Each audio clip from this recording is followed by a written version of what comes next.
हरि ओम। ओम श्री सतगुरुदेवाय नमः। हे प्रिय मित्रों, आज बहुत ही सुंदर एक ज्ञानवर्धक वीडियो है।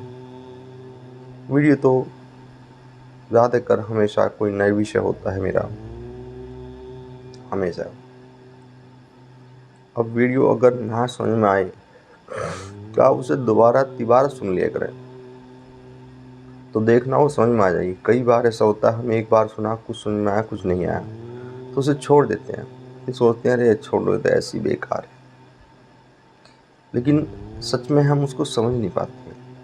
और कई बार बहुत सी ऐसी बेशकीमती ज्ञान जो है हमारे हाथ से निकल जाता है।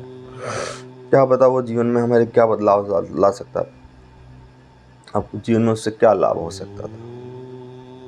तो हे मेरे प्रिय मित्रों, अब वीडियो एक बार समझ में ना आए तो दोबारा देख लीजिए करें। और अगर अच्छी लगे तो like, share, subscribe and all bell है ना, उसको पुश कीजिए। हे प्रिय मित्रों, आज का जो विषय है, आपने देखा होगा हर एक व्यक्ति की सोच ये मैं हमेशा जीता रहूं, ना मरूं। और बहुत से तो अमर होने के प्रयास ढूंढे, बहुत से ने तो अमर होने के प्रयास ढूंढे हैं, लेकिन हर एक व्यक्ति चाहता है कि मैं न मरूं। आप बताओ, कोई मिला आपसे कि मर जाऊं? चाहे वे झूठ मूठ कहें कि मुझे इससे तो भगवान उठा ले, इसे तो उठा ले, लेकिन इच्छा नहीं होती है। आपने सुना भी होगा, कुछ किंवदंतियां हैं इस तरह की, किंवदंतियां कि जो है कोई वृद्ध थी, हमेशा कहती है उठा ले, हे भगवान उठा ले। और जब एक बार बारिश आई, बारिश में बाहर थी वो, तो सबसे पहले उन्होंने क्या की, हमारी चारपाई अंदर करो, नहीं तो ओले में मर जाएंगे हम। तब उन बच्चों ने कहा, अम्मा तुम तो कहते थे हमेशा एक भगवान उठा ले, अब क्या? तो अम्मा बोली, क्या मजाक भी नहीं कर सकते? फिर अम्मा बोली, क्या हम मजाक भी नहीं कर सकते? तो इसलिए इसका मतलब ये है, सार ये है कि जो है हर एक व्यक्ति मरना नहीं चाहता, अमर होना चाहता है।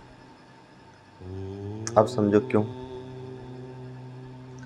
क्योंकि हमारी इच्छाएं, हमारी कामनाएं, हमारी वासनाएं इतनी ज्यादा हैं कि ये जीवन छोटा पड़ गया, तो हम उन्हें पूरा करने के लिए और जीना चाहते हैं। जैसे लड़के की शादी करनी है, मकान बनाने हैं, और गाड़ी लेनी है, और ज़मीन खरीदनी है।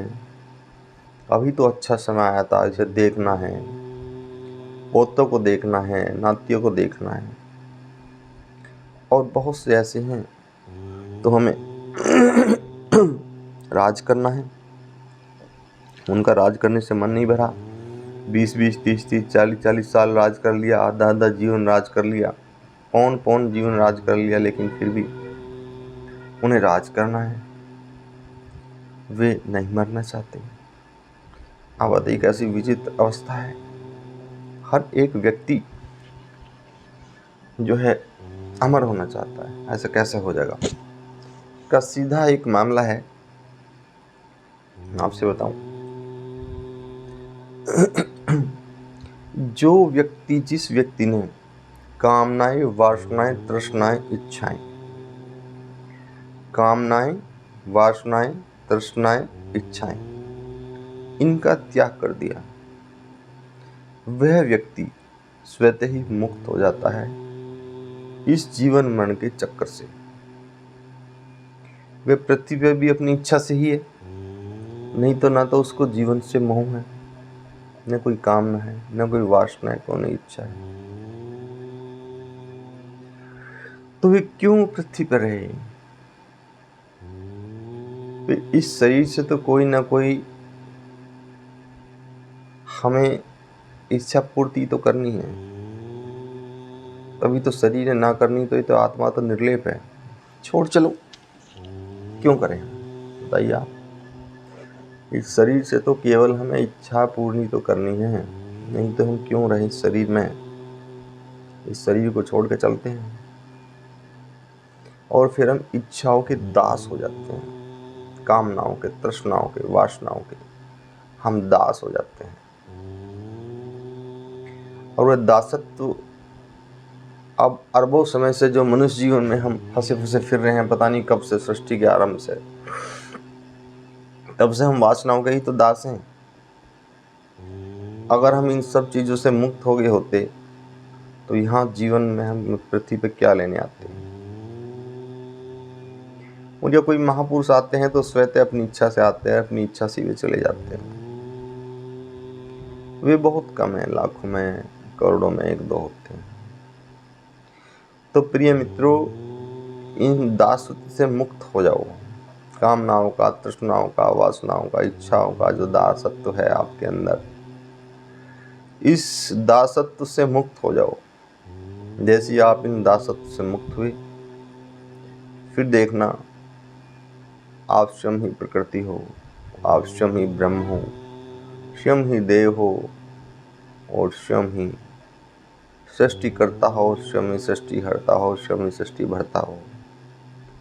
करता भी तुम ही हो, भरता भी तुम ही हो, हरता भी तुम ही हो, सब तुम ही हो। जनने वाले, बनाने वाले भी, पालनहार भी और संहारक भी, सब तुम्हारे अंदर ही है। बस फर्क एक बार इतना है, इन सब जो इंद्रियों के दास हैं, आप इन दासत्व से मुक्त हो जाओ। हे मेरे परम प्रिय मित्रों, दासता बहुत बुरी है। आपने देखा होगा दैनिक जीवन में भी दासता जो है आपके नरक के समान भोग देती है, कष्टकारी, दूसरे के अधीन। और आप सब कुछ संपन्न होने के बाद भी आप इंद्रियों के दास हैं। अपने आप को दासत्व से मुक्त करिए और फिर इस अनंत जीवन का आनंद लीजिए। पहचानिए अपने आप को, आप राजा हो, दास नहीं। और राजा तो राज करने के लिए आता है, वो दासत्व कैसे निभा रहा है। तो अपने आप को पहचानिए और दास से मुक्त होइए। इसी के साथ ही मैं अपनी वाणी को विराम देता हूँ। आप सबको करबद्ध प्रणाम।